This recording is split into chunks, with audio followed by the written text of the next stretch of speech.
Would you mind sneezing in your elbow next time? Don't worry, it didn't come on you. How would you know? Because both of us have newspapers in front of us, covering our faces. So I cannot see any reason why I should sneeze in my elbow. It's recommendation from the government. Government. We've been through greater perils, you and I. So? I thought our adventures have taught you survival thingies. Don't you remember the thing with that, the wings and the...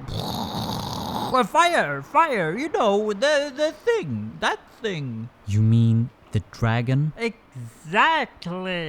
COVID-19 is not a dragon. It's something we cannot kill. Just please sneeze in your elbow next time.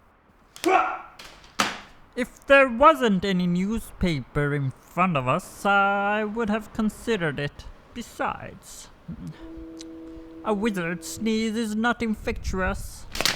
I don't give a shit. In your elbow or else. Or else what? Well, I will have to strike you down with my sword. Oh. I don't think you have the balls for that. I dare you, motherfucker. I double dare you. Alright, I'll back off. Damn right. Alright, little friend. I'll sneeze in my elbow next time. Thank you.